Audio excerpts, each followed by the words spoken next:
Okay, we're good. Yeah, you can hear me? Yes? No. Oh, okay, yes.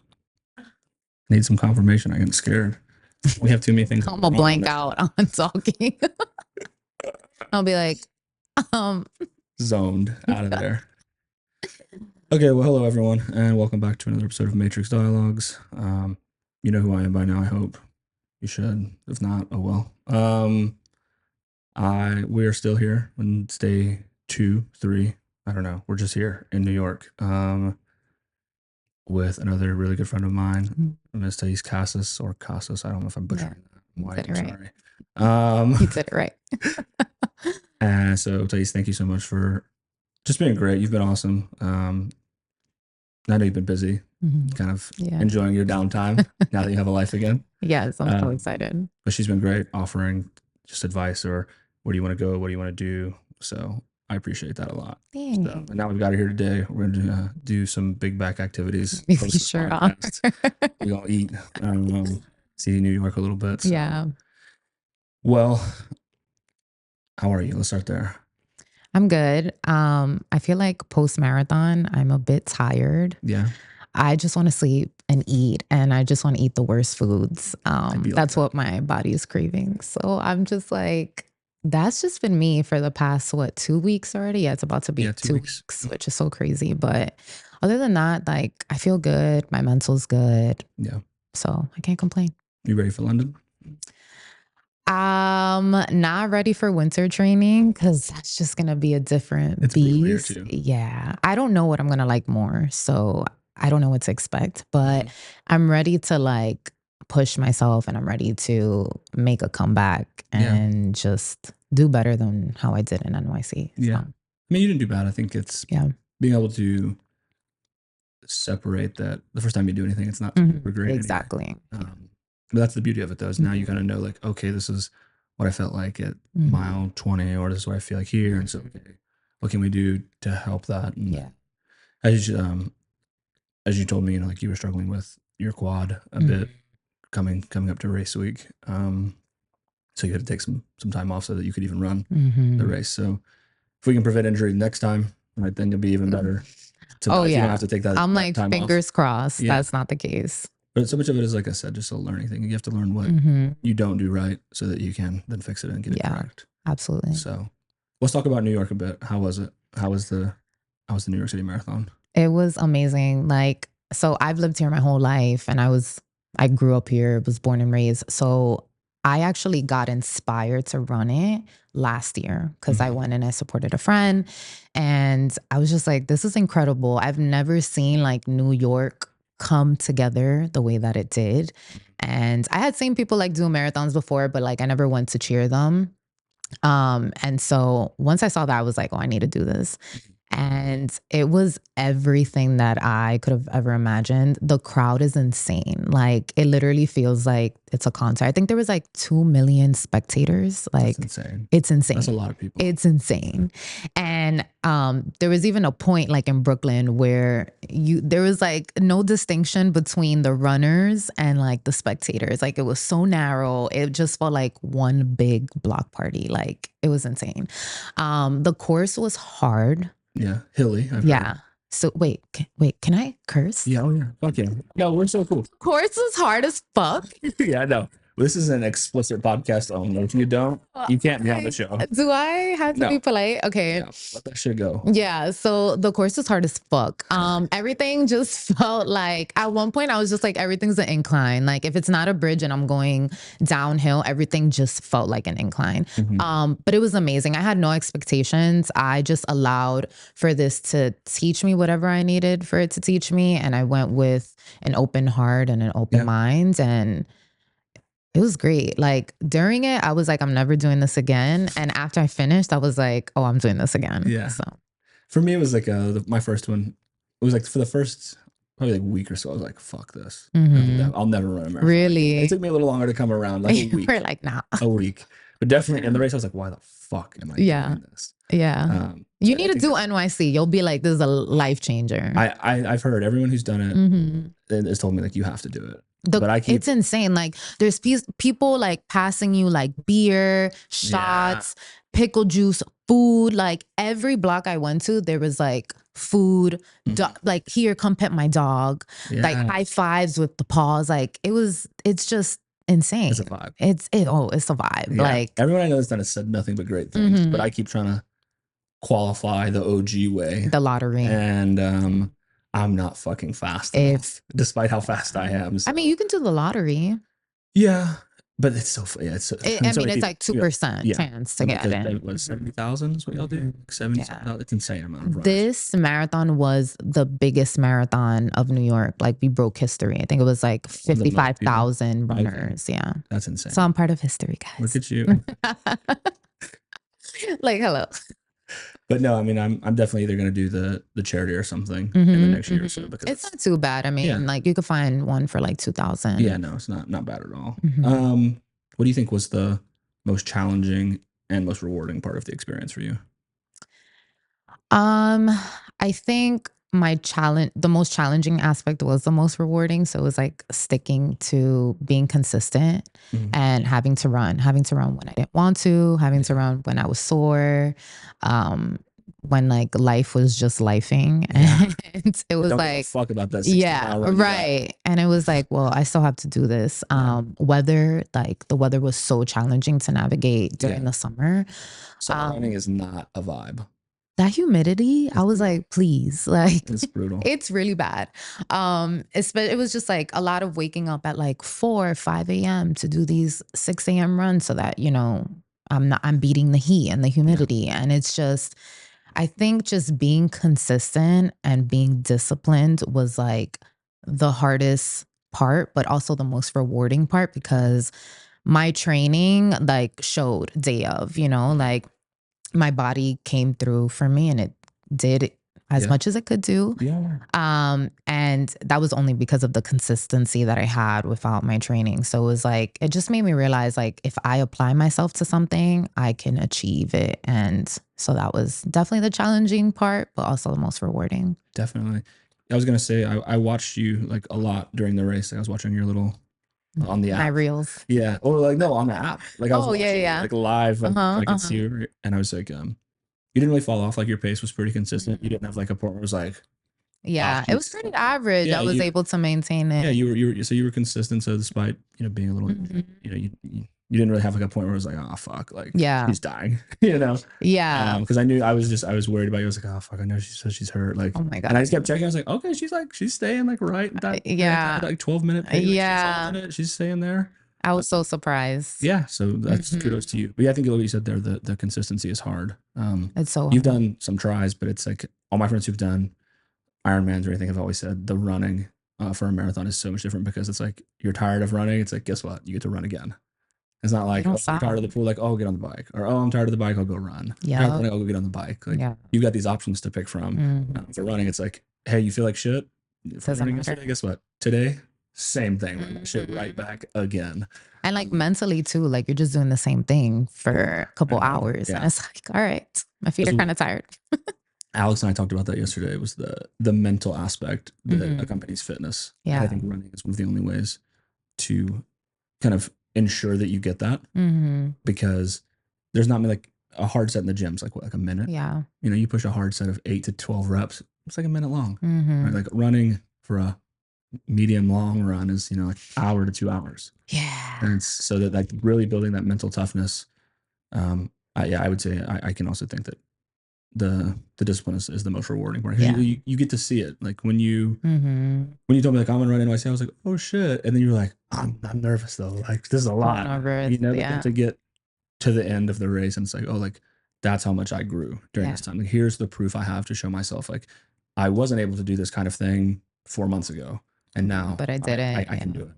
And to just kind of see that growth in yourself, I think it gives a lot of confidence to people. But it is hard. But I think if anyone's like ever is really trying to improve maybe their mental toughness or mental fortitude, I'd say that like running is a great avenue to really test that and ensure that it will grow. 100%.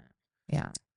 So between marathons and triathlons requires a unique kind of strength. How do you keep yourself motivated to train? I always say that I don't believe in motivation, because you're not going to be motivated every single day. Yeah. But you need discipline. So it's like you don't lack motivation, you lack discipline. That's what I always say. And so when I think about what gets me through, I'm just like, what's my why? I think a lot of times people fall off from being able to achieve these goals is because they're not reminding themselves constantly about their reasoning for doing this. And they're solely basing it off of motivation. And motivation is just a feeling. Like, it's just an emotion. It's temporary. it's just, yeah. Like, just like how you're upset or you're mad or exactly. happy, like, that's temporary too. And it'll go away. Exactly. Yeah, I love that. I think so many people don't. Anyone who's really done any kind of real physical fitness for a period of time, whether that's lifting, bodybuilding, running, triathlons, like anything, you realize that like more times than not, you don't want to train. You don't want to. Like who wants to? Yeah, like who wants to eat healthy? Yeah. Like all the time. No.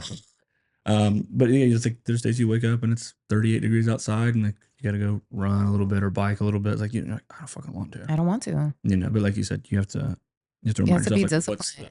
what's my reason why? So, Yeah. like, what is your why? What was your why for leading up to this race? I felt like I had a lot to prove to like myself, and my brother was like my leading factor for it as well. Like, I was just like, if I can do this, like I can do anything. I mean, like I didn't even think that I could run. I have asthma, I have vertigo. I'm like, I never thought I could run, let alone run a marathon or do a triathlon, you know? So I was just like, if I can apply myself to these things and do it, like I can do anything. And like my why was just like, I want to be better. I want to be able to use my body as a vessel to honor my brother and inspire other people. And that was like really my driving force. And so when there was days where like, I didn't want to do training because there was many of those days. Yeah. I was just like, well, future me doesn't care about, you know, like what I'm feeling right now. And like, that's not going to get me to my goal. And like, I always say like, if I want this so bad, it's because future me already has it. And so I just have to stick to it. And so I just would constantly remind myself, like, why am I doing this? At any point where I felt like, okay, this doesn't feel right, I would take a step back and like reevaluate. Because I feel like that also happens too, and people don't talk about that enough, where it's just like your why can change at the end of the day. So it's like always good to like focus on how you feel and like constantly like reevaluate your why and why you're doing this. Because that's really the only thing that's gonna get you through this entire journey. Yeah. I like what you said there. I have like a similar quote, saying that if people know me, they'll know it is. It's like, what means more to you, who you are? Like, oh God, I'm butchering my own quote. Fuck me. But I was like, what means more to you, who you are right now or who you can become? Yeah. And so that's kind of like a similar to yours. It's like future me, like wants this or yeah, she already has it. Yeah. I'm just trying to give it to myself. Like, hey, what means more? Who we are right now, this version of us that we're trying to improve upon, or the version of us that we want to become. Yeah. So I like that a lot. Competing in triathlons over the past year, obviously not something a lot of people are doing. What has been the most surprising lesson you've learned about yourself doing that? Besides the fact that I'm a badass, I could do anything. Like I did not know how to swim. And I taught myself how to swim. And I taught myself how to swim in 3 months to do an open water swim in a beach. Heck yeah. With waves. And it was such a like honestly like delusional idea, but I just knew like I just needed to be consistent. Like if I wanted something bad enough, I know that I could achieve what it takes to get it. And I think for me, that's what I noticed. Like if I just stay consistent, the results are going to speak for itself. And that's all I need to do. And I also learned to just like have a lot of grace with myself throughout this process and be very kind to myself because like you said, like not everybody is doing a marathon or a triathlon. Not many women are doing these things as well. And not many women of color at that. And so it was just having a lot of grace with myself about my fears, you know, things that made me feel uncomfortable, my feelings, like anytime that I felt like things were hard and just taking a moment to just being like, all right, let me nurture like little me and take care of her. And then we'll move forward. So not being hard on myself, which is something that I feel like I just am super hard on myself all the time, this process has taught me to be super humble and just more caring of myself. So, why do you think it's important to be kind to yourself? oh my God, because especially like I feel like when you grow up like super hyper independent, you just feel like you need to do everything by yourself and just can't rely on anybody. And you have to like try to reach this perfectionist like ideal form. And I feel like it can be such a great quality. Yeah. But it's also super detrimental to like, your inner child. And, like making mistakes are okay. And not being your best, whatever that means, all the time is okay. Resting is okay. And allowing yourself to be that way and be kind and giving yourself grace is going to allow you to just go further. And I feel like a lot of people struggle with that. Like I struggled with that so much. Yeah. I constantly am very open about my struggle to be proud of myself or be kind to myself. I think we're all our biggest critic and our hardest judge of the efforts we make or how a result turned out. We think, oh, like I could have done more than that. Yeah. And like you said, there's definitely a value to it because there's a lot of things in my life where that resilience or that toughness has propelled me into a position of success.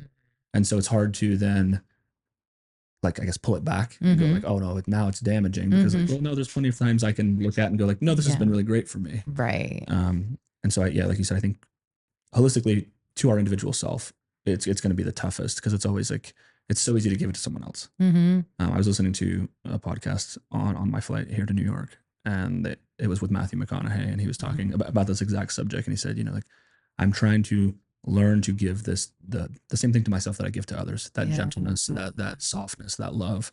He's like, because when someone else fucks up or makes a mistake, I'm like, it's okay. Hey, like I'm here for you. It's okay. Like those are going to happen. Said, but when I do it, it's like I gotta like slam my face in the door. You know, how dare you fuck up? Like, are you serious? Yeah. And again, like I hate the word, but finding just a more neutral position there or more of a balance. That's the word I hate, balance, because I think there's times where you can't have balance, right? A lot of people want to throw that word like, well, you need to enjoy your life or you need to do this. And it's like, well, one, that assumes you know what I enjoy, but two, like you just did a marathon. So it's like, as we joked, but like now you have a life again, right? Like you're able to go see your friends, you're able to go out, but there was a period where it was like, I can't do this right now. Like between the training I have, or I'm just too tired because of that. Like be like, we need to go out and enjoy yourself more. It's like, I mean, yeah, but I'll get there. It's like, this isn't a forever thing. This is a for right now thing because I have this goal that's X amount of time away that I want to achieve. And so I think a lot of people will from the outside kind of try and take jabs at you on like the efforts that you're making. I think that maybe honestly propels a lot of that like harshness to ourselves. It's because then we're like, well, I'm not enjoying myself enough. And it's like, well, yeah, but what's the pursuit right now? Right? If I'm doing a race in 4 months, like then that's the goal right now. Like I have to be focused on this. Because if I get to 4 months from now and I didn't train and I was out and I was enjoying myself, I'm not going to be enjoying myself then. Exactly. And so I think just understanding like what segment or what phase of life you're in. Right? Is it time to like really get after it and do the work and kind of forego a little happiness, a little enjoyment for this temporary thing that we're pursuing? Because we know that there is value in that delayed gratification there. Right. And then now you've been out the last few days, you're like, man, we're living, we're out here, So I think just trying to, I don't know, this is it's an interesting topic that I like to break down with people and see I've heard that, I think I've heard that phrase more this year than any other one, which is to like give myself grace, like give yourself some grace. Yeah. I just like to be mindful that there's something that you don't like. I've said this a long time ago too on a different podcast, but there's things about you that you don't like that created things that you love. It's like that inability to ask for help. Well, that made you learn a lot of stuff that now people are like, hey, how do you know that? How'd you figure that out? And so it's like, I like that. In a world where it's always like, there's such a focus on like mental health and well-being, and none of that's bad, but also that sometimes you need some hardship because there's a value to it. Yeah. And like I look at it with this podcast or as a dad or pursuing anything athletic that I've really tried to do like highly and well and be successful in, is there's a pressure that comes along with pursuing that. It doesn't mean it's bad. Yeah. You know, and people would be like, oh, well, man, like I feel so uncertain in this. It's like, well, you're pursuing something that could potentially be really great for you. So is this a bug or is this a feature? It's a feature of pursuing a high level of success. There's going to be some uncertainty. Because if you knew you were just going to win and you were just going to make it, what would you pursue? Yeah, what? Yeah, absolutely. So I think just trying to, in a world where it's good that things were brought to the light and said, hey, like we need to pay more attention to this. Also being mindful of that. Sometimes it's just meant to be hard, and that's okay. And that's okay. And you'll be better because of it. Yeah. Another last one I'll pose on this is like I had a conversation with a good friend of mine a few weeks ago, and I asked him. I said, "Oh, I didn't ask him. I told him. I said, I think the world is better because evil exists. So if there was only good all the time, then it wouldn't even be good. It would just be the way it was. Yeah. So it's like you don't need a lot of it, but just that little bit of evil or bad in the world is what makes us all appreciate people that are kind, that are genuine, that are loving, is because we know that there's people out there who aren't. Absolutely. So we only can appreciate that because we know that that exists. Yeah. So that's just real. kind of bringing that to perspective for people of like, it's okay. Like the hard thing, maybe right now it's not better for you, or it's not, you don't feel like it's going to make your life any better, you know, and even to the situation with your brother, like maybe this version of you doesn't come to life without going through that. Yeah, we'll get into that. But it's just something I often like to, and again, when you're in that moment and like you don't want to hear that, but like I think time gives you the ability to get yourself to that perspective. For sure. So we're going to talk about some mental toughness here.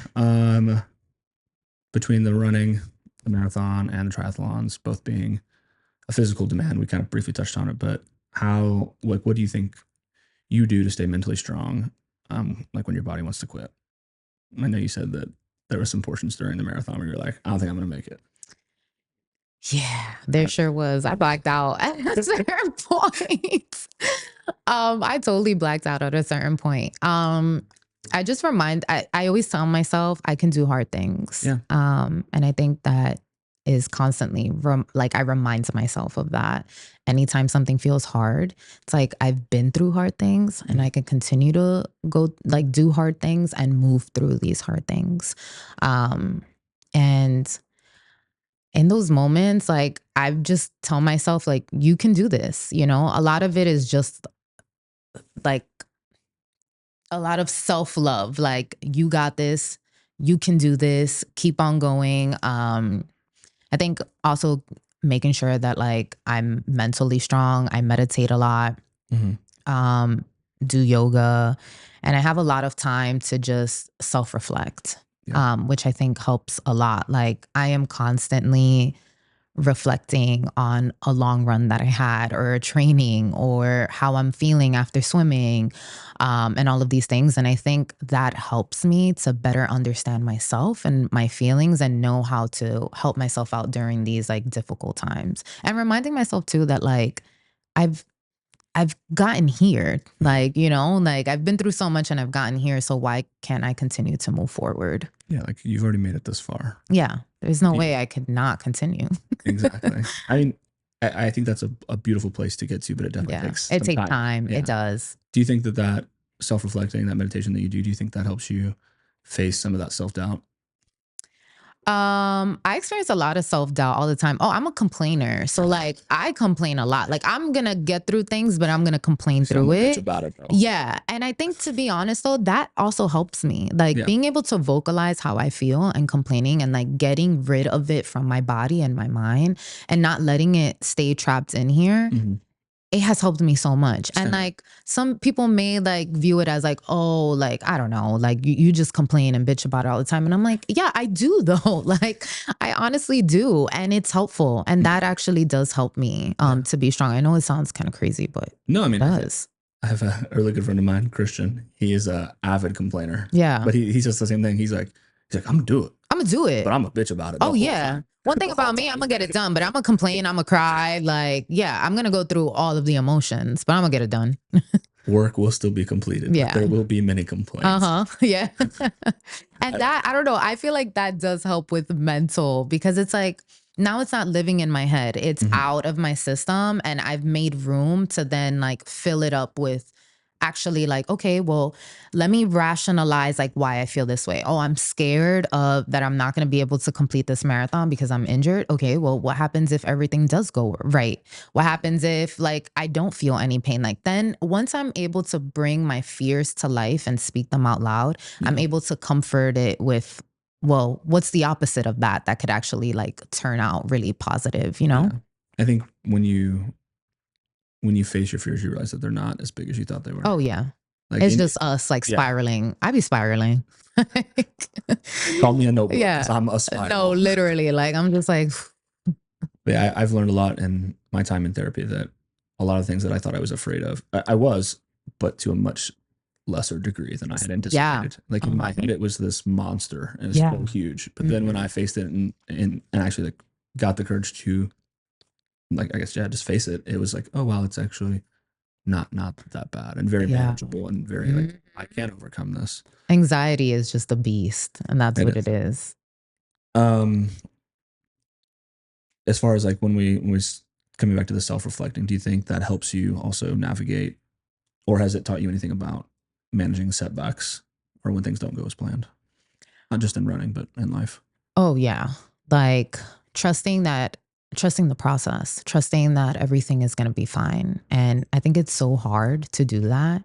I know for me, I have a serious like control issue. Like I just need to have full control over my life and like know everything that's going to happen. And setbacks really make me realize that I don't have control over a big portion of things. And most things, actually. Yeah. And it's tough for people. And the most thing that you have control over is how you feel. And that's it. And so I think for me, like when a lot of that self-reflection does come into play during these setbacks because I'm able to sit here and be like, all right, like now what? Like, like here we go. So it definitely does help, like self-reflecting definitely helps with my setbacks, and it helps me change my mindset on how I'm going to move forward. I've said a lot that the perspective we take to anything is probably the most impactful thing that we can't control. And also that the amount of things we can control in our own life is very few. Yeah. And people have like a hard time wrapping their mind around that, but it's like all you get to do most of the time in life is respond. Yeah. And so it's like that's really the only thing you have control over, the response you have. So, if you think of it like a game of dominoes, you're almost never going to be the lead domino, right? Like you're just going to get hit by whatever life is bringing to you. Yeah.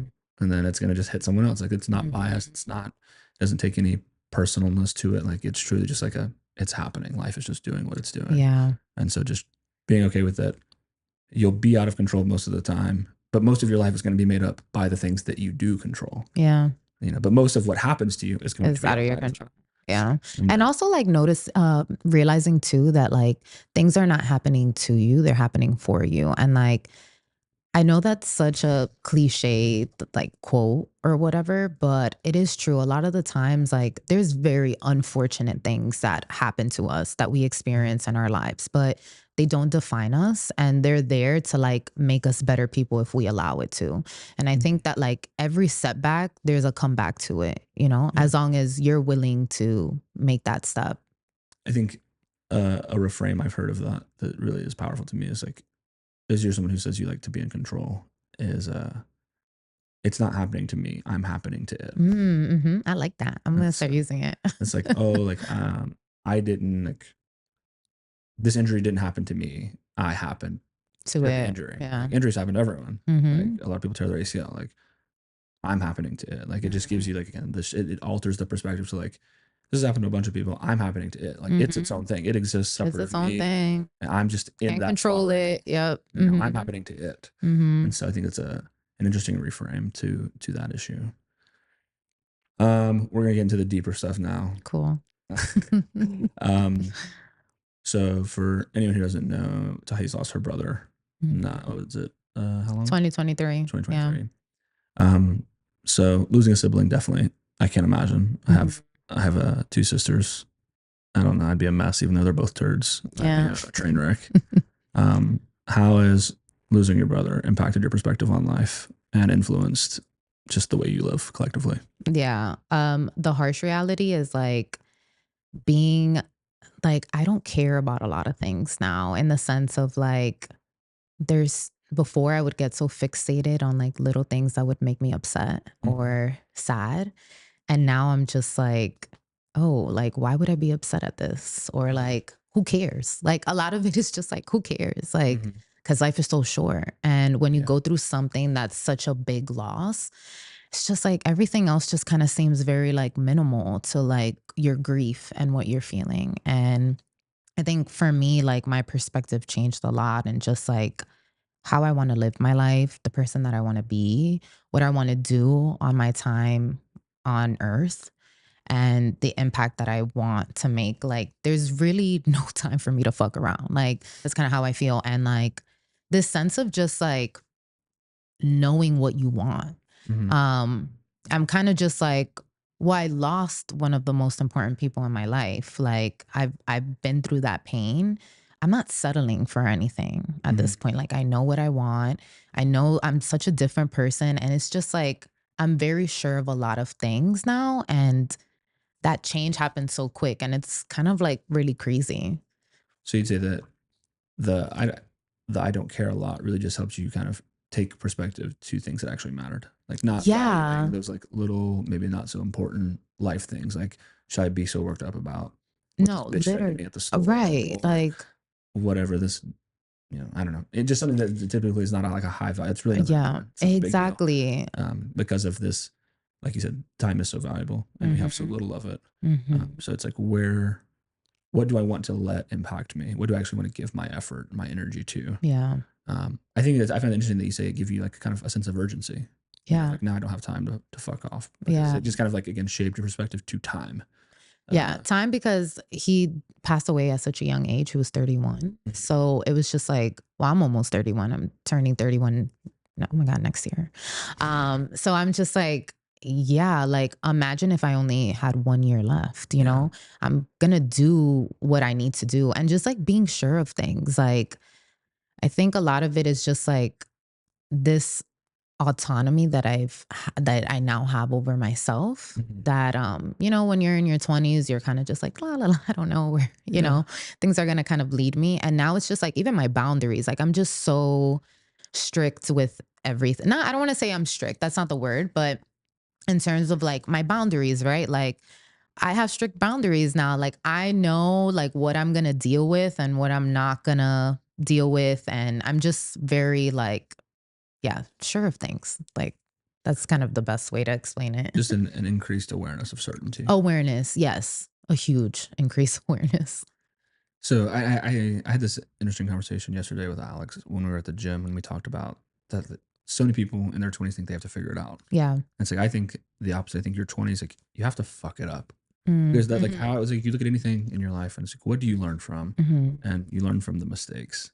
For sure. Especially if you're intentionally seeking out learning, right? Like, well, continue to fuck it up, and by default, you will learn, like, consequently from that. Like, and so it's like, okay, well, how many more, instead of it looking at it like, how many ways can I fuck it up? It's like, how many ways can I learn? And so to just anyone, it's like that, if you're feeling like, oh, I'm 25 and I feel like I should have it all together, it's like, you shouldn't. Yeah. Oh no, for sure. Like, you really have no idea what you're doing. I mean, even in your 30s too, you know, I mean, I think as human beings, we're constantly trying to like reevaluate like where we're going and what we're doing. Like, we're just like a tiny rock in like this whole universe, right? Like, just trying to like navigate. But I do think that like grief has centered it a little bit more to like make me realize the things that matter. Definitely. And how to just like navigate through doing things that are just going to make me happy. Yeah. You know? I also almost to some degree don't think we kind of ever fully figured it out. Oh no, like the uncertainty. Yeah. To some degree of like when you're 23 and you're like, what do I want to do? Like, I'm almost 30 now, and it's like, I can still feel that to an extent. Yeah. You're like, I'm more intentional, and like I said, I care about less, and what it's willing to alter my thoughts or ideas is less, because I'm like, that doesn't matter. It's not worth carrying that burden with me. Yeah. But just like, I've talked to some pretty successful people who are even almost double my age, and the level of like uncertainty, or like, like kind of like you said, like what you want may kind of change. Like, that's still a thing. Yeah. You know, like, when I talk to people who are like insanely successful, and I'm like, so you're gonna keep doing this for like another few years? They're like, we'll see. I don't know. We'll see. Yeah. Like, there's this awareness to like I guess the quickness that life can change. Yeah. It's that awareness that you speak about. That's what it is. It's just increased awareness where like you don't know, you may still be uncertain, but you're just like, well, at least I'm aware of like how I'm feeling. So I'll just navigate through that. And like Yeah. if it changes, then I'll just make the change, you know? Whereas like when you're younger, you're kind of just a little bit more caught up on like the feelings that you're feeling. Yeah, you you're know? like, I Like feel this spiraling. way. Yeah. And then like, so what do you mean? What am I supposed to do with that? It's like, And just deal like with so it. many like other societal pressures and like family pressures like come into play a lot when you're younger too. And I think again, like that awareness of just like, well, like this isn't their life. And like, Yeah. I'm just going to live my life, you know? And I think you also get more comfortable being who you really are the older you get. Oh yeah. Because you, first of all, you're like, okay, like you said, you like learning what you want. Like, well, what do I want? Like, do I want these things because I want them, or because my mom told me I should, or because society tells me I should do this? And then you're like, maybe you pursue it, and you're like, I actually fucking hate this. Like, I don't want to do this. Like, the fuck is this? And so then you're like, okay, well then you start to ask yourself, like, what do I actually want? Like, not fuck, like, respectfully, fuck them. I don't care what they say. And that's what your 20s are about, like figuring that out. And then I think that's when you start to, that's why you kind of like decrease the amount of like friends you have towards the later part of your 20s, early 30s, because you realize like, okay, this is actually what I want. And they're not aligning with that. Yeah. And so it's like, okay, I need to, because you realize that that really is a critical portion of your life. Like, why do I want to be around or do things with people that I don't even really like or have anything in common with? But yeah, I think you just have to, like, it gets easier to be who you really are with time. So if you're someone who's younger and you're struggling to like really be comfortable with who you are, realize that with more time and the intentional pursuit and awareness, like you will be okay and you will come into that. 100%. How do you, I guess, with channeling all that grief that you had and still have, I don't think it ever fully goes away. Yeah. I know you said that you've kind of found some I guess freedom from that in running, and in these triathlons you've done. But do you think you mentioned that you kind of do that because of him? Like you know, you feel like managing that, like the limited amount of time you have, you want to really pursue something and see who you can become, and can you really do these things? And you said that kind of was really sparked by him. Do you want to talk a little bit about that? Yeah, how I got into it as well was, so me and my brother were 3 years apart, and I feel like we did everything together and experienced our whole life together. And anything that I knew how to do, it was through him, you know, like he was older than me. And so he kind of like really paved the way to all of these things. So like fitness, I followed in his footsteps, going to college, like all of these things. So when he passed away, it was very much like an identity crisis. Like I didn't know who I was because Without him there. Without him there. Like all my life I experienced, like he experienced 3 years without me, but I've never experienced a life without him. And it was very hard trying to figure out like, what do I do next? Like I have nobody to kind of like teach me like go this way or do this, or you know, don't do this or don't do this. Yeah. And he was always my example, like with finance, like, I mean, everything. Like I knew like, all right, a pave has already been formed for me. I just need to walk in the same way. And my brother was so successful. And so I'm just like, well, he's doing everything right. Like I just need to kind of like follow that. I just need to follow that. And I knew that bodybuilding wasn't my thing. So he competed a lot. But I think once he passed, a lot of it was just trying to find like who I am, because I've only known myself through an extension of him. And especially because we're so close. And so, I mean, we're so close, you know? And so I kind of had to figure that out. Like, what is going to be my new thing? Like, what are the paths that I'm going to create for myself? Who do I want to be, this new version of me? And grief does that to you. You are not the same person that once you experience grief, you are not the same person as you were before. And I think for me, that was something very hard too, because I kept on trying to like go back to the things that made me feel like the old me, and like going to the gym and like Then the gym became too painful because that was the one thing that me and my brother would always bond together. Like we'd always go to the gym. I was going to the same gym as him, and like going to that same gym and not having him there, I'm just like, well, this sucks. Like this is actually more painful. And like I still go to the gym and I love the gym still, but I felt like what was my outlet before was no longer my outlet, and I kind of like needed to find that. And so because like the version of you that was existing then no longer exists. No longer existed, and I was just like, who? But you're trying to like am I okay with that? No, yeah.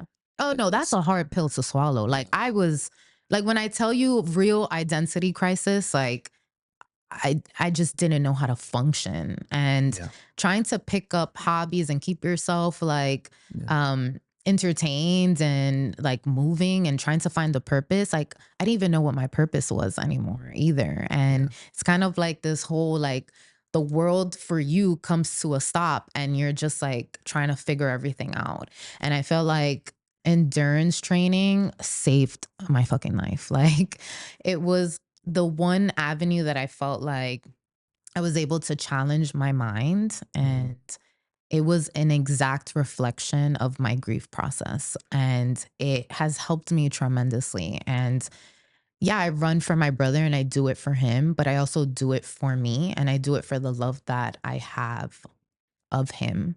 And that's what allows me to do these things, because my love for him is so strong that it allows me to, you know, push myself to do all of these things. And so that's how I got into like triathlon and running and doing this marathon, because I was like, I need to find who this new version of me is. And I want to do something challenging, but I want to love it at the same time. And I want to learn more about myself. And let me tell you, there is nothing more that's going to teach you about yourself than doing these two things. Like it was a constant mirror. Yeah. Yeah. Do you ever get like super emotional during running? Oh yeah. It feels like it comes out of nowhere, where you're just like, oh yeah. I was talking about like I get like a little bitch sometimes. I just start like crying during a run out of nowhere. I feel like I'm good, and then like I'll start to just kind of like get in my head a little bit about something, and then like I'm crying out of nowhere. What the fuck is this? Do you ever experience anything like that? Oh, the movement is so powerful because it's just gonna move all of the stagnant energy that you have in you and bring it to the surface. Yeah, no, it's moving something. It moves a lot. Oh, absolutely. And through swimming, I can't tell you how many times I would, and we'll get into that, but like, I can't tell you how many times like I would swim and I'd cry in the ocean, like full blown like tears. Same with biking. There's something about just a steady movement where you're just moving your legs and seeing the view that just gets you real emotional. And running, I cried at the marathon multiple times, and it's just a sense of like relief. Like, oh, it's just so beautiful. They found an insane link to people with trauma and endurance sports. Like correlation. Let's talk about something that we spoke about on the phone that I wrote down when you said it. And it was like managing the relationship after someone passes.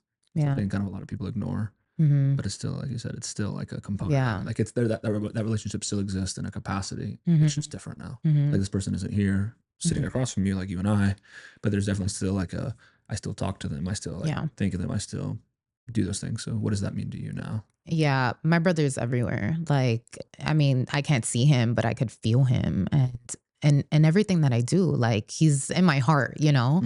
I don't want to get emotional, but this is awkward. No, you're good. It's okay. Yeah. You're not the first person to cry, so it's totally fine. So that's good. But yeah, like he's everywhere. Like, you can take your time. It's okay. You don't have to rush. Like my makeup. Yeah, he's everywhere, and I feel him everywhere. And I think the beautiful thing about death in general, which we don't glamorize at all, is that it doesn't need to end there. A lot of the time, like if you allow yourself to be open to formulating a relationship with somebody, you have to know that like love is the biggest driving force. And that is can be felt anywhere and at any magnitude. And my love for my brother has only deepened since he's passed away. And it's so crazy because I'm like, how is it? I mean, it goes to show how unconditional love can actually be because it's like, I don't see you anymore. I don't feel you. But like, through everything that I'm doing, my love just continues to deepen. My connection with you continues to deepen because now I have to find other things to make sure that there's this invisible string Mm-hmm. between us that keeps us together, you know? And I see it, I feel it through signs. I feel it through the work that I'm doing, Mm-hmm. like internally and externally. I feel it in the water when I'm swimming. Like I feel it in so many different capacities. And it is the one thing about grief that is the most beautiful thing that even once they're not here, you're able to still have a connection with them. And like it's not the same connection, but it forces you to um build a different and deeper connection that is truly deeper than what you felt earthbound, you Mm-hmm. know? Like I love my brother in this immense capacity that I didn't even think that was possible now that he's gone. And I mean, I always was like the little sister right behind him and I knew I always loved him and like all of these things, but like it's this unimaginable love that could just never break our bond. I always say that like I know my soul is going to find him after I leave this earth Mm-hmm. because we're going to find each other because our love is so strong. Oh, I like that. That's beautiful. yeah. And like we said, I think it's just that the relationship just changes. Yeah. It's not like it's not gone. I think that's what we try to like, tell ourselves to maybe feel better initially, because we think, oh, if I just like can accept that it's over, like then maybe it'll make the pain less. Yeah. Um, Oh no, there's no such thing. And like, don't be scared of that pain. That pain teaches you so much. I'm so grateful for the pain that I feel all the time. It's what keeps him alive. And like, I know it sounds so crazy because it's like a masochist, like, oh, feel this pain. But like, yeah. truly, it's what keeps the people that we love that are no longer here alive. That pain. We think if you look at I'll be a nerd for a second to make a point, but I'm gonna drink water. you're So if this you're or fine. this, It's okay. like if this gets cut, whew. Things only hurt so bad because the opposite of pain is love. Yeah. And so if there's a great amount of love, then you can just naturally assume there would be a great amount of pain Yeah. that would follow. So Mhm. again, like it's not a bad thing. It's like, It's well, not a bad it's thing. like if you kicked the wall as hard as you could and wow, my foot's broke, like, yeah, it makes sense. Like Yeah. that's a effect of what you just did. Like, so, okay, I love this person so much. This tragic things happened. Now I feel this immense amount of pain. It's like, Yeah.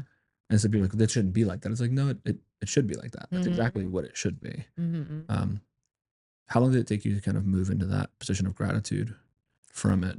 Oh, it took me a while. I mean, I'm almost 2 years into him not being here, and I will say the biggest thing that has helped me has been therapy. Like, I actually have a grief therapist, Mm-hmm. and she has helped me out tremendously, and, there has been a lot of, like, self-reflecting within that. And I mean, like, there's days where I don't feel like this, or I'm just like, wow, this sucks. Like, I have no explanation as to like how he left. And this just doesn't make sense and this is not fair and I get angry. Um but then there's other times where like I do have that gratitude and I think that's also important to make space for as well. Like knowing that gratitude feeling isn't always going to be Yeah. there. But the like you said, right, even from before, the reason why I'm able to feel gratitude is because I've been able to feel the lowest of the lows Yeah. and all of those feelings. So like I'm able to come back from the other side and being like, all right, well, I felt all of these things. Like, what else can I do? You Yeah. know? And I think like that appreciation comes through the things that I'm doing. Like, grief moves you, like, it will move you if you allow it to. I mean, if you open yourself up to being like, okay, let me learn from my experiences instead of allowing it to hinder me, Mm-hmm. you can move places. And I feel like I I if I could go back, obviously like I would love to have my brother here with Yeah. me. But I will say I would have never been this version of myself that I am so proud of and so in love with if he didn't pass away. Yeah. And it's that double-edged sword situation where like it sucks, but this is where I'm at and I love who I am and I love my new life now and I love running and I love doing all this crazy shit, you know? And I think that's the gratitude side of it when like you're learning to accept that, which is hard It's to hard, accept. yeah. It's not easy. But when you do the work to make space for it and accept it, you're like, wow, there is some gratitude on the other side of it because it is a balance. There's light and dark to everything, every situation. Yeah, I've often said exactly what you said there with regards to my dad. I lost my dad just after I turned 19, and I had just become a father. That's tough. I didn't know. Yeah, I was not. I can't even really say I was fully like a man myself at that point. And the idea I had of what that was now was gone, right? And now as I'm raising a boy to try and create a man, I numerous times throughout the last 10 years have just wanted to talk to my dad and ask him, how do I do this? Or what am I doing? Or am I fucking this up? Am I ruining this kid? Yeah. And constantly saying that reflection of like your relationship between you and your son, the same relationship of like little you and your dad. That's So I talked crazy. extensively about that with my friend a couple episodes ago. And like you said, though, that's what I say now. It's like, I know that there's no way this version of me today is here if I didn't lose my dad. And all the things that I've accomplished in the almost decade since he's been gone, there's no way I achieve them or pursue them at the rate I did. Like, I don't know who I am right now if my dad's still here. So as much as I would like even the father that you are. Yeah.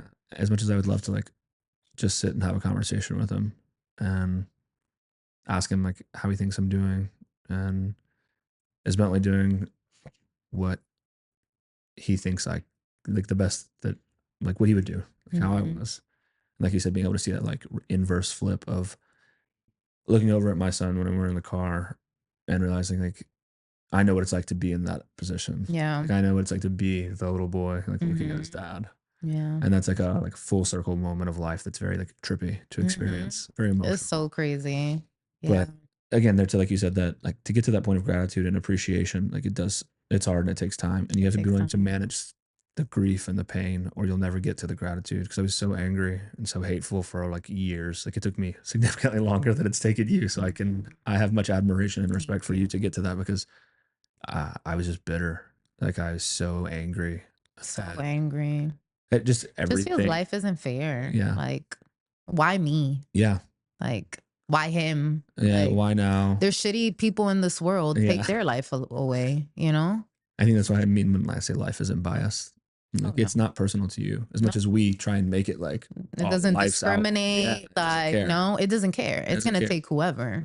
Yeah. And that's why I heard a really good saying around this idea is like, if success made those things less likely, it would make it more worth pursuing. Like, oh, if I could just get so successful that bad things wouldn't happen to me or the people I care about, it's like, well, then it would actually make more sense to pursue that. But conversely, we find out that doesn't actually happen. No amount of money, success, fame, achievements, accomplishments, like stop life from just happening. It doesn't stop death. You know? Yeah. And, but yeah, no, just that ultimately, like you said, there's a version of you that lies on the other side of something pretty hard, whether that be pursuing a run or dealing with a loss, that one day you'll be really grateful for. Yeah. But the only way to get to that version of you is to experience and accept all that comes along with it. Like you can't just take the goods from it. Like the only way you get the goods out of it is by dealing with the bads. Yeah. And having patience, feeling all of the emotions. Cause I think a lot of times during grief, we don't want to feel. Yeah. We just, cause it feels like it's just all like, it's all pain. We're scared to go back to that dark place that we first initially felt when we first discovered this like finality of like this person no longer being there. Yeah. And it's scary. Like that dark hole, that shit is scary. Yeah. Like I'm still scared of it. I mean, I'm scared to experience something like that again in my life where I'm like, holy shit, like I don't think I could go through this again. And I think oftentimes we think if I feel this immense amount of feelings, like, you know, like across the board, I'm going to go back to that dark hole. And I think it's so, if like there's anybody going through a loss, like my number one thing is, I know it's hard, but feel everything you need to feel. Cause that's the only way that, like you said, you'll be able to experience that good after it, you know? I think it's interesting that we're drawn to that pain though. Like you said that you're scared of that dark place, but it's like, it's interesting that we're drawn to it because I think we know deep down, like, despite what we may say to other people or what we even maybe tell ourselves in the mirror and in the depths of like our soul, we feel and know that like that's where the growth is. Like we know exactly where like it's, and I say this, I think is true, is even if you're not an artist or you're not a musician, you can appreciate good art or good music, right? And I think we have this we were gifted with by God or whatever you believe in, to like have these awareness, like this awareness or this sensibility to understanding these things. Even if you don't know a whole lot about it, like if you don't even know a lot about fitness, but you're like, oh, like if I drank more water and maybe ate a little better and got to the gym, like I know I can improve my health. Yeah. Like I think the same thing is with interpersonal stuff. It's like, I don't know where to start working on myself. It's like, no, not the closet that you've jammed everything in and are never looking there. You know exactly where to go. You know exactly what you should, like where you should go to start finding the things that you need to change and improve. You know exactly where the hard thing that you're avoiding is. Because if you didn't, you couldn't avoid it. So it's like, if you look at the consequence of things, it's like, well, how can I avoid something? Well, I have to know exactly where it's at. So you do know exactly where the work is or what needs to happen. So it's like, okay, well, I want to manage these feelings. It's like, well, look in the place that you know you're avoiding or that you don't want to go. Yeah. Because that's where all the answers are. I think it's just interesting to like help people like bring that to light for them. It's like, I don't know where to start. It's like, yeah, you do. Yeah, you because do. you're avoiding it. Hello. Literally. Ooh. Do you need a break? All right. Well, no, yeah, like you said though, I think we'll just jump in here. The vulnerability is, I think it's something that I continue to talk about because I think it's the most important thing to share with someone.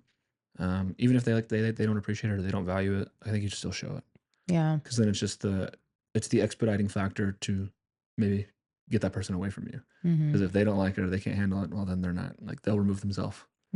So I think you should just lead with that vulnerability instead of being like, oh, see, I was vulnerable and this person didn't like it. It's like, great, then they weren't for you. Yeah. That wasn't your type of person to be around.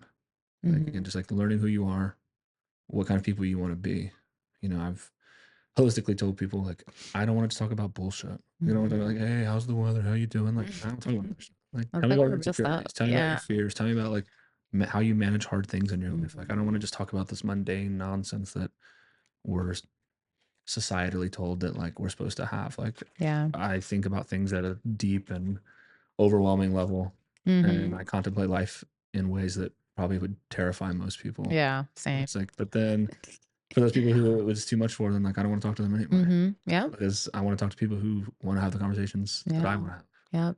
And where we're going to like challenge each other and the way we think and our ideas and our perspectives. And do I really think like that? Well, like, I don't know. Let me like throw it at someone. And then maybe they'll like throw it back at me with something changed to it because maybe that's not the whole formed idea actually. And that's how we do anything.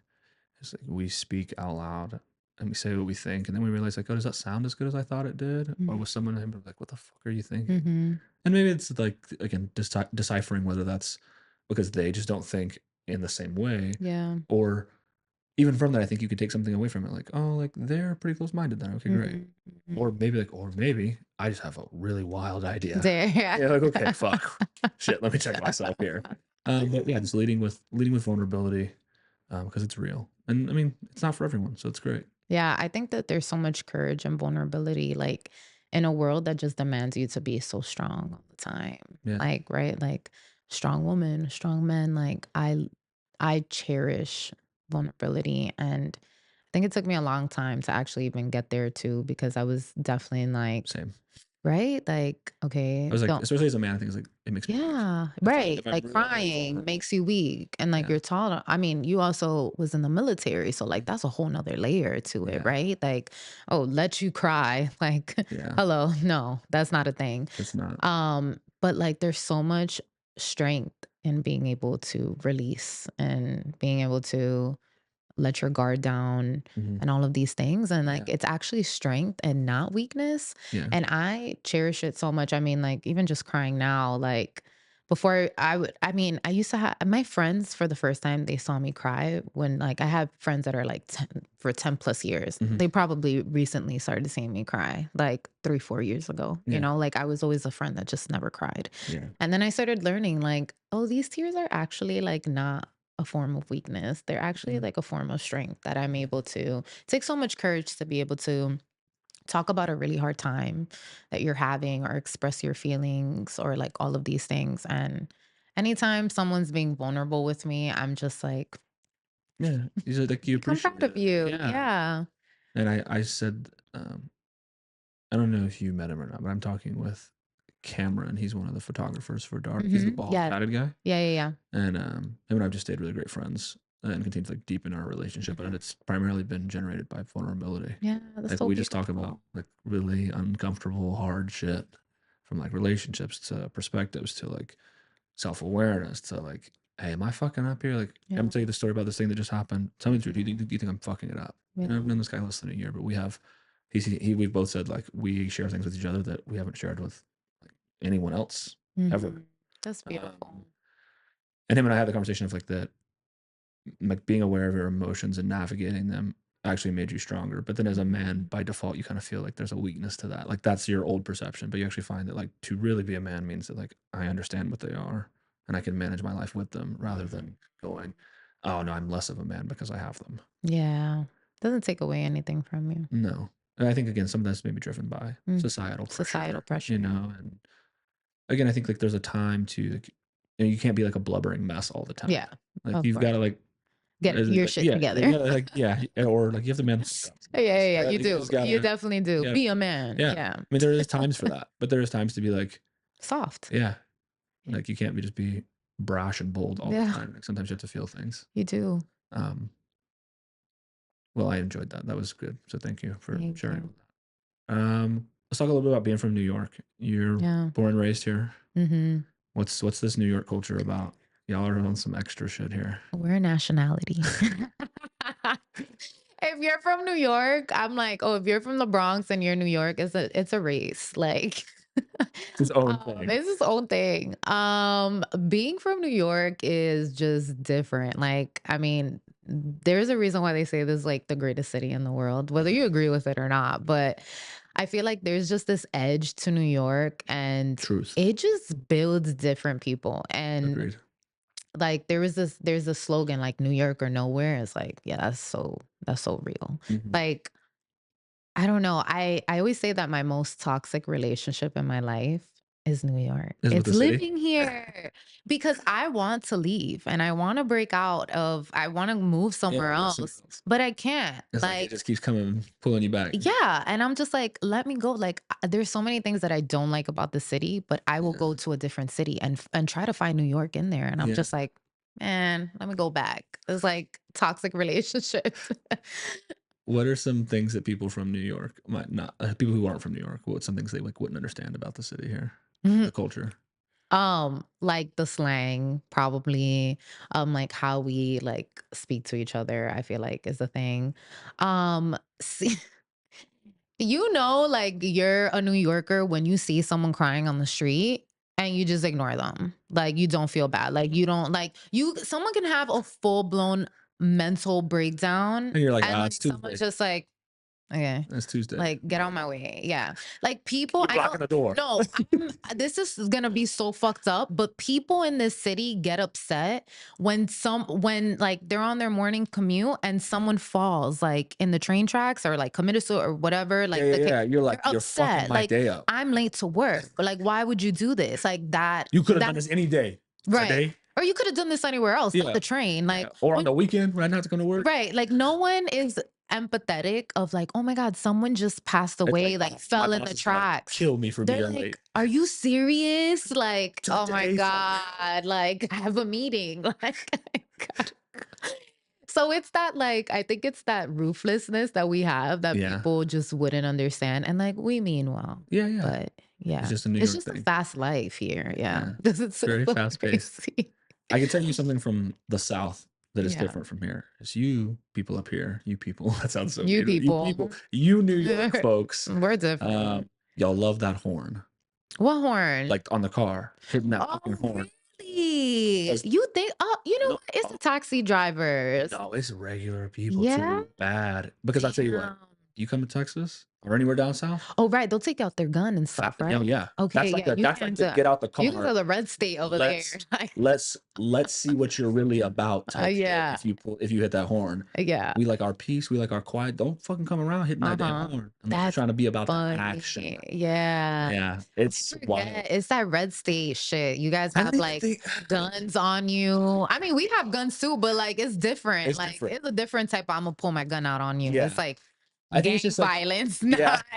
We still got Oh my that god, too. like you. Like, I don't know. I think we just it's just a cult. Like I said, it's a culture thing. Like people, we just don't do Yeah. that there. Like you just don't hit the horn. so interesting. You know, like you could like flick somebody off or like you could, you know, whatever. And like that's okay. But like that right there, you just held it. Yeah. Yeah, that's like That's good whip to up, know. break your neck looking at who the fuck is That hitting is my good phone to right know. now. And if Yeah. it's not you, you're like, ooh, shit. Like they trying to get they That's talk about funny. something right now. And then like, man, you ever hit it more than once, like something's popping off. It's a fight. It's wild. That's yeah. Like even if it's not a crazy. gun, just like it's like people will get out their car, you hit that horn. Yeah. Like the fuck you trying to do right now? Like here, man, they just love to. Yeah, you know what it is? Because like we got places to go. Yeah. Like you're in my way. And I think that's another thing. Like I'm terrified to hit the horn. yeah. Like I'm like out of like Oh, here of you being can raised do in the it and South, no I'm one like, cares. nah, don't Yeah. you ever like even if you accidentally like bump it, you're like No. It's like you're paranoid. forbidden. Yeah, I don't hit feel that that. horn. Yeah, here they're just it's like people just have places to go. And I think like that's another thing about New York culture is that we're so fast It's rushed. paced. It's everything is Yeah. rushed. Oh my God. Even Like just how people walk in the there's street. oh I was like, you know what it walking. is? You pull up the maps and it says 15 minutes walking to get here. I'm cutting it down to 10. Yeah, I'm getting watch here in this. 10 minutes. Watch I'm a bus this. a jog. Yeah. No, literally, like I got places to be. So I think that's another thing. Like if you come from a very slow pace background, like New York, it's a lot. It's Like fast. being here is a lot. Yeah. But it's cool. The other one is like crossing the street. Oh my God. You know, I was thinking about that when I was coming on my way over there. I'm like, I wonder if they wait for the light. I sure don't. I came with when I came here last year, first time with my buddy. I'm throwing myself in front of a car. I need to cross the street. Yeah, like I got. I'm not waiting. No, I don't have time. As he's like, we'd get to it, and I'd be like, all right, you know, like I don't be waiting. He's like, nah, bro, let's go right now. Yeah. I was like, he's like, nah, you got the gap, go. Yeah. Like, commit. Yep. You know, and and biking here. Oh yeah, I bike on the street. Yeah, I got places to be. Hit me. I dare. No, don't hit me. I wear my helmet. But the drivers don't give a like. Even when it was my turn to walk, I see them cars coming. I'm like, hey, motherfucker, I can actually walk now. Yeah. Like you ain't hit me. We got places to be. Like, that's what it comes out. My turn to walk. Jesus, that was like a crazy thing. He's like, nah, bro.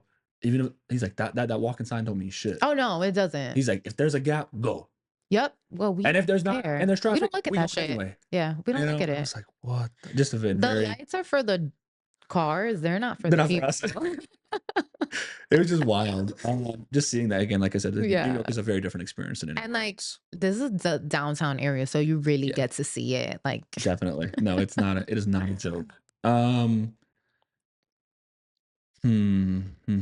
How have your experiences here, good or bad, shaped your sense of authenticity? And how do you ensure that you're living the truest version of who you are?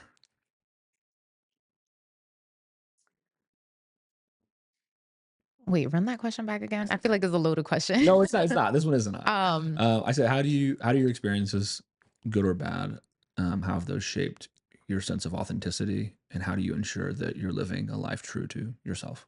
Yeah, I think everybody's just so like real here and like direct, and I think that realness you carry it around everywhere else with you. And just like in the things, like I'm just unapologetically me from like being born here. And I think that's one of like the greatest traits about like New York people. Like they don't give a fuck. And like when you see like I mean, you'll spot a New Yorker like wherever, you know, and like it's just because they're unapologetically them. And I think a lot of that has brought out that like authenticity of like not caring what people think about me and just being me and like all of that. And also just realizing that like if I could make it here in like the most expensive city in the world. It is mad expensive here. Listen, I can make it anywhere. Like the hustle of New York, and I mean, like you haven't even experienced like Uptown Manhattan, the Bronx, Yeah. Brooklyn. Like, like coming from there, it's like, oh yeah, I can like navigate anywhere. So I feel like just having that, like growing up on that, has instilled a lot of confidence in me, Mhm. and confidence in knowing that like I could get shit done. I like that. I think Yeah. that's good. Yeah, New York definitely feels like it can breed a lot of those traits into people, Yeah. because it's kinda like, yeah, do you wanna survive or not? Yeah, we're kind of delusional. It's like I think you need a little bit of it, you though. do. I'm Delulu is the Salulu. That's what I say because I am a very delusional girl. I'm like, oh, I can do whatever. Yeah, I'm gonna do it. Oh, marathon. I have 12 weeks to train for it. I've only ran 6 miles ever in my life. It's Send it. okay. We got it. Oh, triathlon. I have 3 months to learn how to swim with technique. I'll figure it out. Like, Yeah, seems doable. I like that. I think there's I think so maybe, like, an unhealthy delusion, like, or optimism that exists, but Yeah. the I say it a lot, and I probably say it every show at least once, so people probably hate hearing it, but, like, the world belongs to optimists Yeah. Oh, because it if it sure does. I wish I knew that earlier in my life. I'd probably be like rich as fuck by now. Like, cause what? is like like it's easy to be a realist or a pessimist because it Yeah. feels like it's real to life. Hmm. Like, oh, like is this gonna happen? Like, yeah, probably not. Yeah. But you you're right almost all the time, but you're wrong the one time that Hmm. it matters. So if you're an optimist, at least you're right. You're wrong almost all the time, Yeah. but you're right the only times it ever matters. Yeah. So if you look at like criticality of importance, it's like, well, I'd rather be right the only times it matters than right all the time, except for when it matters. Yeah. So I think that's the beauty of it there. Oh, I have one more thing that I want Go to ahead. say. I think also too, like what has helped me a lot, like being the person who I am, being from here, is all of the different types of people that I've been exposed to. Like Mhm. New York is really a melting pot, and you're able to So many different types of people. so many different types of people and races and cultures. I mean, you can go down the street and there's like three different types of restaurants, like right on one block. And I value that so much. And I value that a lot when I visit other states that it's not so diverse, because it really allows me to have so much respect for other cultures and other people. And also just makes me learn more about myself through the people that I interact with. So that's something that I value so much. Like, I love the culture here and I Yeah. love the people here. So do you It's think you'll ever great. leave? Damn, man. I don't know. I'm trying to buy a home in Jersey. Like, I'm like, if I move, maybe I'll like move to Jersey Mhm. across the bridge. Yeah, not far. Literally like 5 miles away. Please, like, 5 miles, but an hour away. release me from the shackles of New York City. If you had to like sum up kind of one story that really captures who you are, what would it be? What? I don't even know how to answer this question. Wait, hold on. Pause. Wait. What do you mean? Like if someone was like, what's the best way to preface this? I know it's a kind of a complex question. Like if someone was telling a story about you, like in the business we call it like a 30-second me, right? Mhm. Like you had to give someone who you were in 30 seconds in the elevator. Like what's a story about you that defines and really captures like the best parts of you or who you are? I think I'm honestly gonna say this new season of my life. Like, being able to channel my grief, like my pain, and turn it into passion, like completely describes like who I am. Like, I'm gonna cry, I'm gonna be down for a second, but then I'm gonna get my ass up and I'm gonna do whatever it is that I need to do to be a better human and get myself out of the situation. I'm Mhm. gonna laugh along the way, cry, complain, all of these things.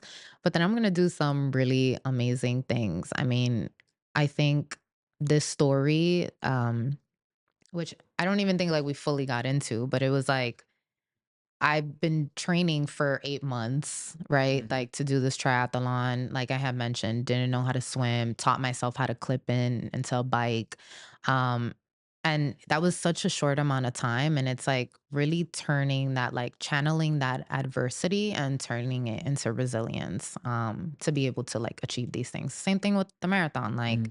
I won a bib for a raffle.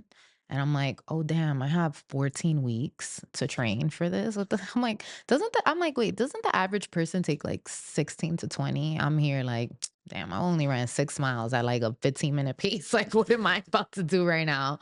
And I think just like showing like that consistency, like putting your mind into something and achieving it, like these past 8 months is like the story that I feel like best defines this new version of me. Yeah.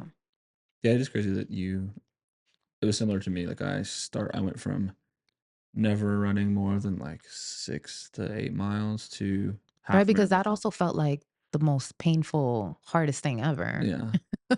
So I was the same as you, like 6 to 8 miles, the Yeah. longest run I ever did. So I did a half marathon to a marathon all in the same year, like same 12 months. Amazing. So amazing. And yeah, it was like you said, like I was like, oh well, people normally like don't do that for a long time, and I was like, oh well, like you said, I just was like, I believe that I can do it, or I think maybe delusionally that I can pull this You off, see what you're capable of doing. and just leaning into that and realizing that there's a phrase I always say to you is like, there's more to you than you think, Yeah. and the only way to discover that is by pursuing it. So Yeah. what's the upper limit of who I could be? To find out, you have to go for it. You know, like how strong could you be? Yeah. Continue to try and lift heavier weights. How fast could you be? Continue trying to run faster. How bad do you want it? Being obsessed with it too. Like being obsessed with the process, I think is so important It as is. well, right? Like there's something about running where like every step you take, you're like when your mind is telling you to stop, like because it screams at you to It does. stop. And then you take one step forward and one more and Yeah. one more. And then all of a sudden you're at the finish line and you're like, what the fuck? Like I did this shit. And like seeing your results, it's like that obsession. Oh, it's Yeah. so great. And it feels good at the Yeah, end it too. feels so good. I've told people that like I don't think I could ever stop running. Even just What? like a I said, what's my life without running now? Like, she's all in. what? I'm like, what was a life without it before? How do we just stop? Yeah, I think because of what like the mental freedom. I used to hate running. Damn. But Same. yeah, Yeah, the now- mental freedom. Yeah. When people used to be like runner's high, I said, when is this kicking in? Yeah. Because I'm still waiting for I it. hate it. Like, I'm here like dreading this damn run. What do you mean? You're like, la la la la la. That is so real. It is, and I think that you realize that it comes with time too. Like Yeah. because you have to kind of get You learn to appreciate it. yeah. Running will humble you. Facts. It will humble you. And no matter like that's what I've tried to really like craft my words well with this. And people ask me like, what do I really get out of running? Yeah. That feels like a loaded question, but I think for me it's really just rooted in the fact of it's the simplest thing that no matter how fit or unfit you are, like we all know what it's like to feel really shitty. Like to feel like that breathing's heavy. You feel like your Legs heart's heavy. you feel like your heart's gonna like blow out of your chest. You know, but like you're continuously making this conscious choice to keep doing it. Oh God, to keep going. Yeah. Isn't that so beautiful? Like, and it's like, sure, maybe it takes someone like a mile or 3 miles or 5 miles. Like it's not maybe the same point as me, but like there's a threshold for me that like I feel that same way. You know, and like I know what it's like to feel it at those points too, because I wasn't always as good as I am at it now. It's choosing yourself over and over again with every step. And it's the best form of self-love. Yeah. Like and that shit is crazy. it is. And it's like even on days when I'm like, if I don't get to run, I get like kind of like bitchy. A little sad, right? Like, I get like angry. like, I'm hungry. You know, like you get angry. Like I get like runnery. I don't know. Rangry. Like, rangry. Yeah. I need to fucking run. No, like, literally. Because even if it's like a itching right now, like yeah, like be a new fix. Like I was pissed the other night. My fucking Garmin was being like really lame. Yeah. City, you know, like trying to get the GPS connection. It was like it was just being shit. It wouldn't load. I was there for like 20 minutes trying to get my Garmin to work. Oh, that's so and I was annoying. like, I need to know where the fuck to go. I don't know the city that well. Yeah. Like I can't run without this. I'm not gonna be on my phone. Like, yeah. Well, then my phone, same thing. Like it wouldn't load. Really? I tried to get Strava to work, and it like oh damn, was what just being like provider you got so we can shop Verizon. Verizon. Get it together in New York City. I have T-Maybe. T-Mobile. T-Mobile's T-Maybe.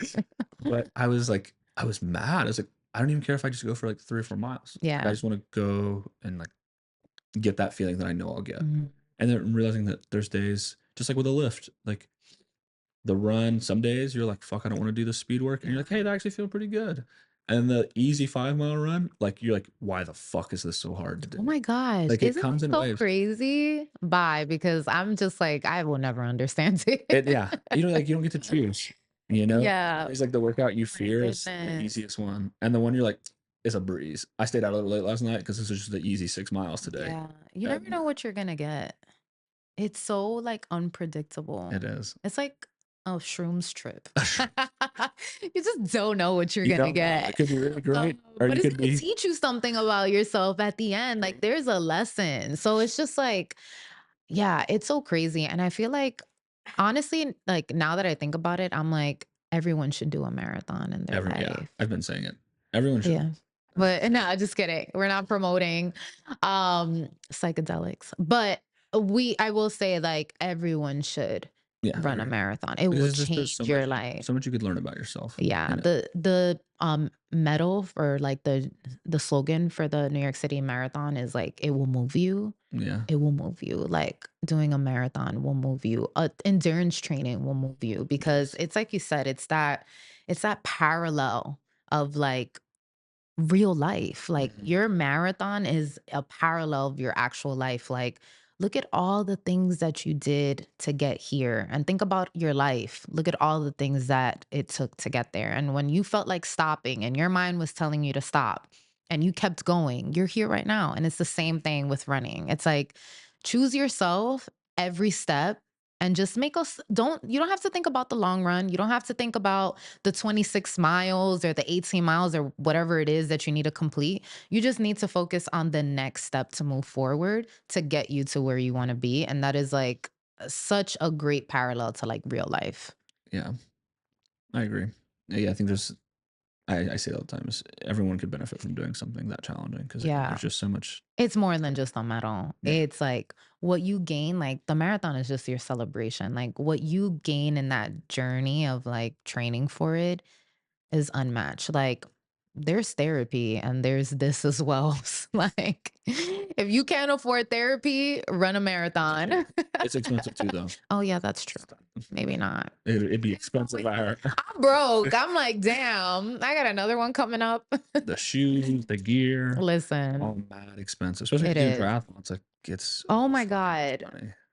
I Most expensive sports. I was actually celebrating with my team last night, and one of my teammates was like, "So, like, are you getting back into it? Like, are we dragging you back for triathlon training?" And I was like, "I'm scared. I don't know, maybe." Maybe. Um. Where did it go? Oh, okay. Who are the people in your life that keep you grounded and motivated? Though we kind of mentioned motivation's Yeah. not equivocal to Mhm. discipline. Discipline's the more reliable thing, but so who are those people for you, and how has their support influenced you?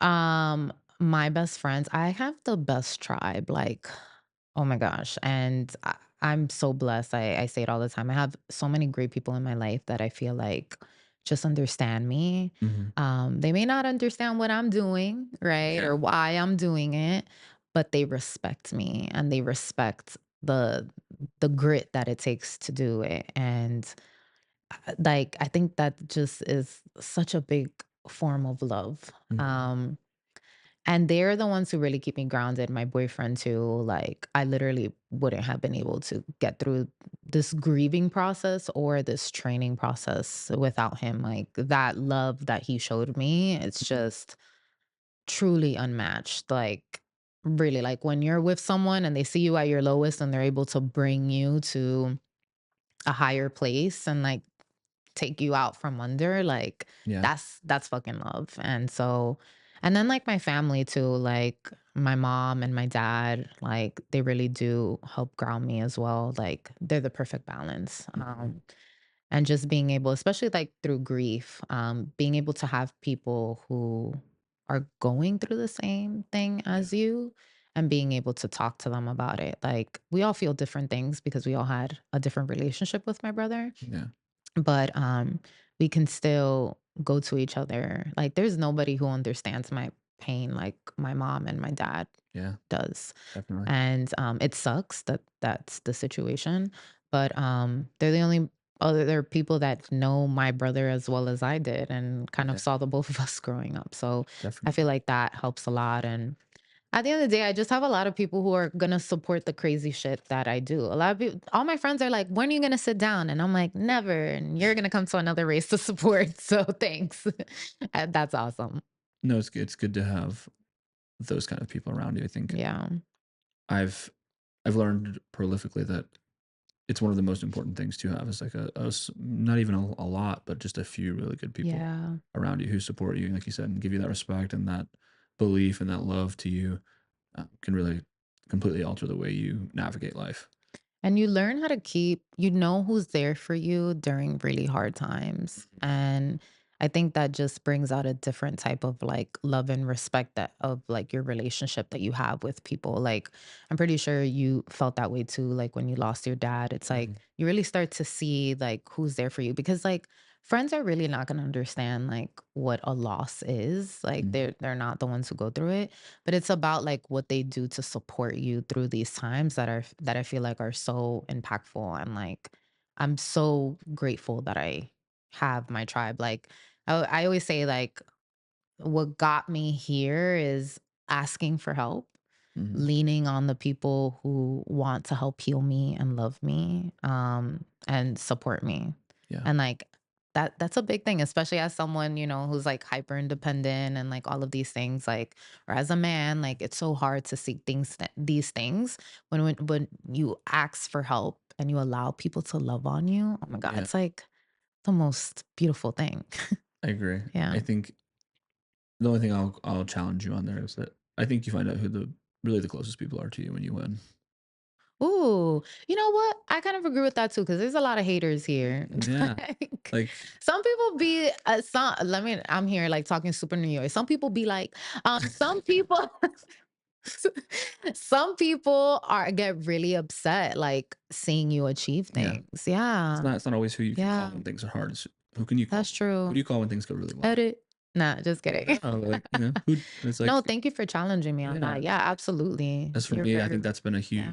a huger portion of my best relationships is there's a few Yeah. friends that th- just regardless of my success, like I can call and share that with them and they're just as happy for me. Hmm. Like they're almost more celebratory of it than I am. Like Yeah. I'm kind of like, hey, like, yeah, I did this thing. They're like, what? Now you You did did that that. shit? You did You know, yeah. And like that. that's more of like what you want. It's like 'cause Yeah. it's really easy to be like, oh, you're going through this hard time. Like, I'm so sorry. It's Yeah. almost like instinctual. Like it kind Yeah. of even if somebody doesn't fuck with you, like you, like you gotta like intentionally be It's an like fake asshole about it. love. Yeah. Yeah. But it's like when you're winning and maybe someone else is still in a really not so great spot or Yeah. doing whatever, and they can still like cheer for you and be happy for you and celebrate it like Yeah. they're winning too. Like, I think that's where you find out where some of the realest people are.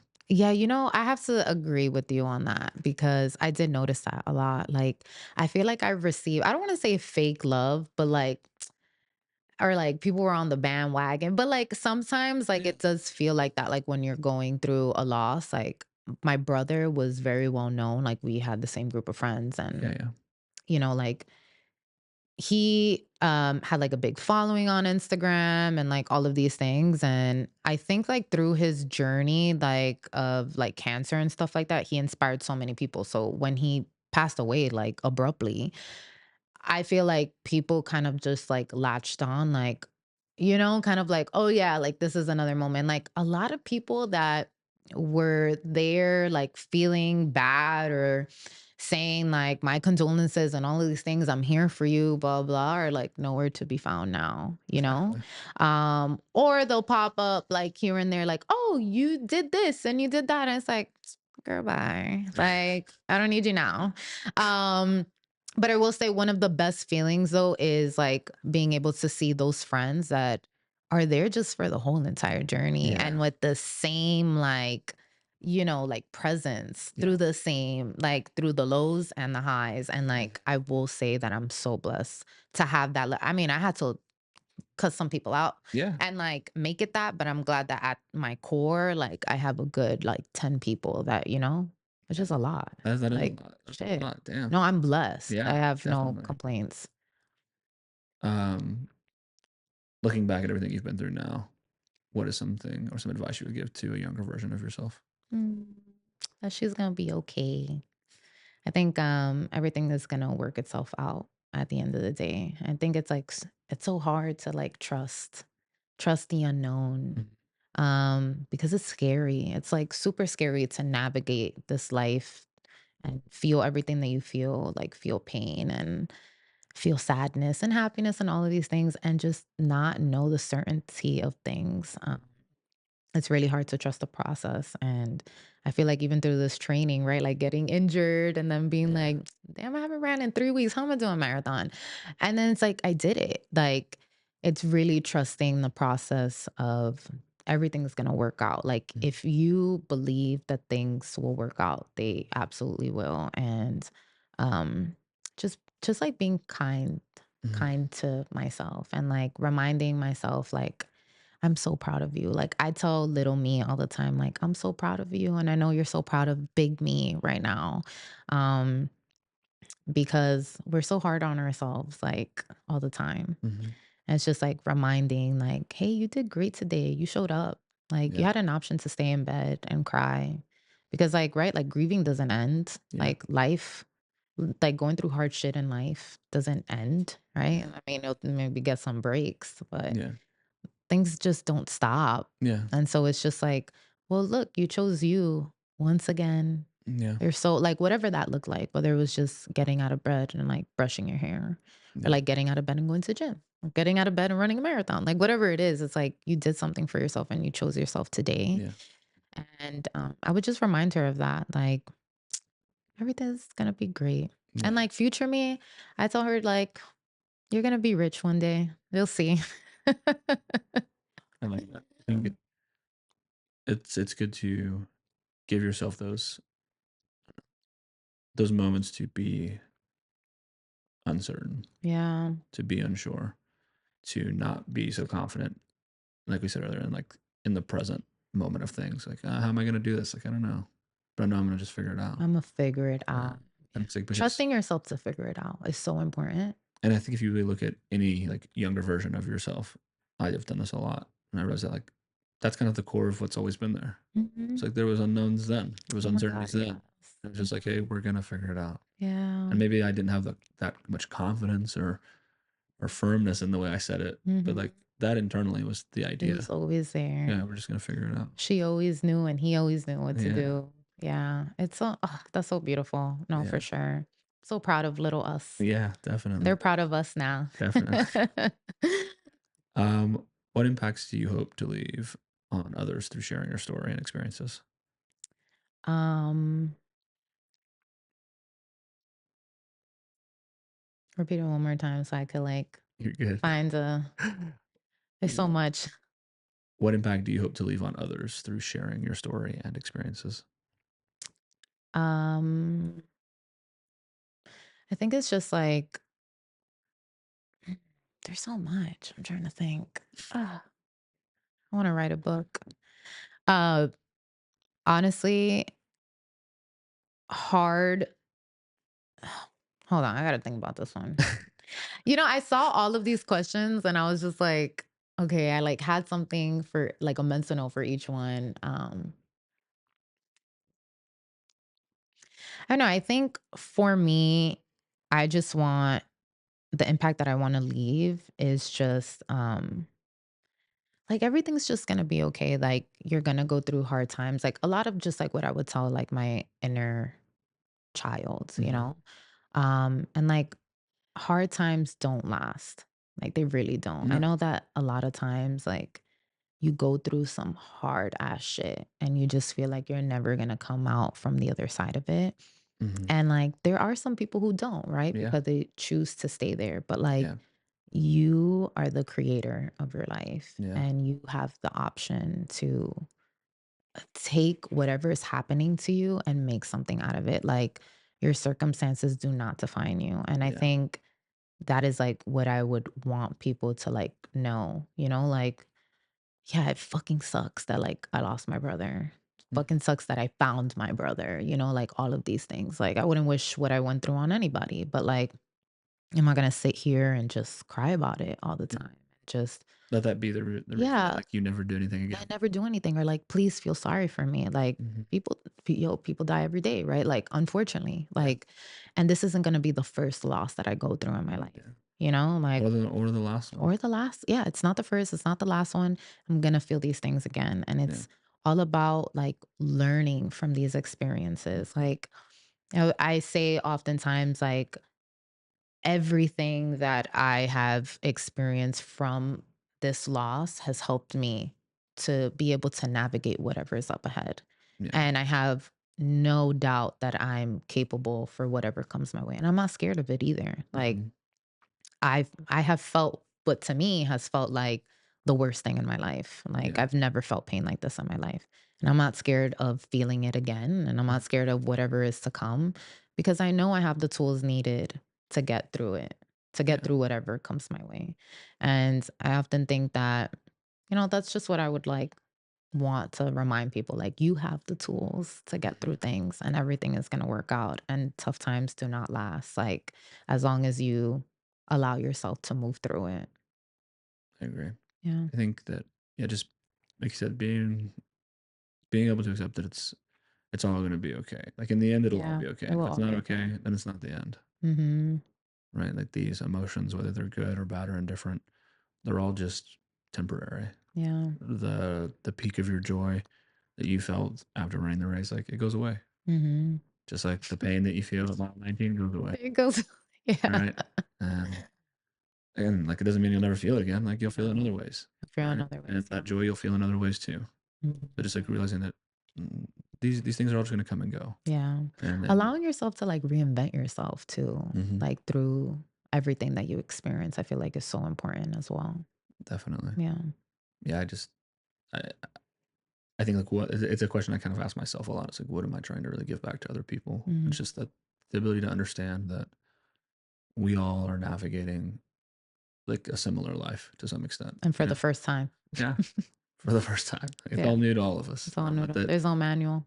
and but that we're all feeling the same things. Like I feel happiness, you feel happiness. I feel sadness, you feel like okay, so like we're all feeling the same feelings and emotions. Now, what they're perpetuated by or created by is a bit different, Yeah. but at the core of it, it's like it's all the same. Mhm. So, in times where I think there's so much will to try and separate us by either race or gender or whatever the case may be, it's like we're all just still people Mhm. and living the different versions of the same life, Yeah. feeling the same things, Yeah. and just trying to figure it out. Yeah.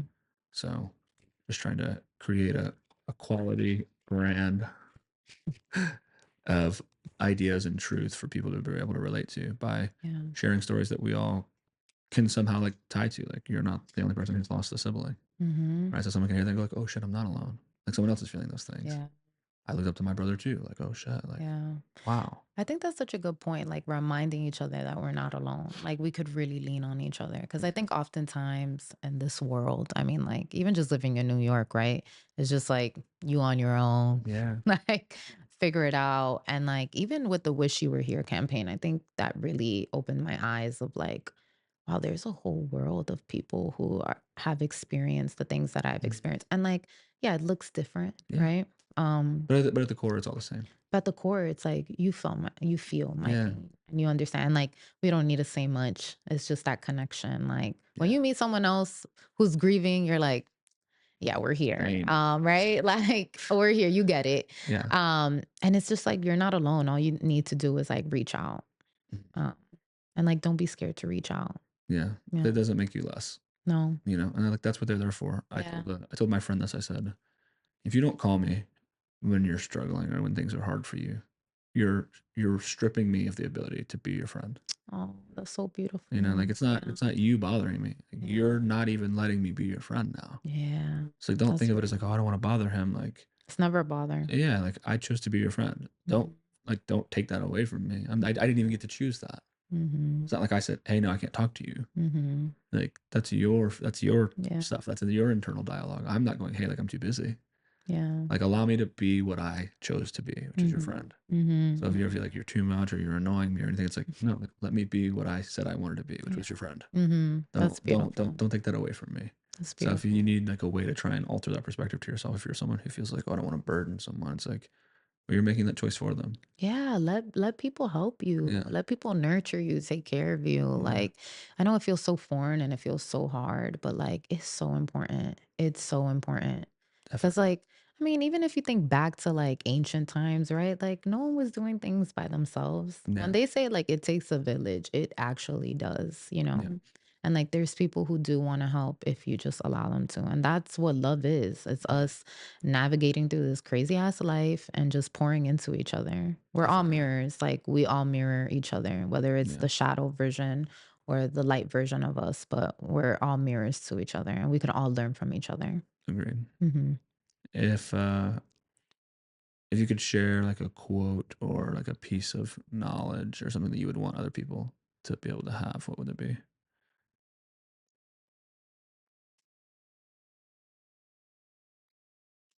Mhm. This one's a hard one.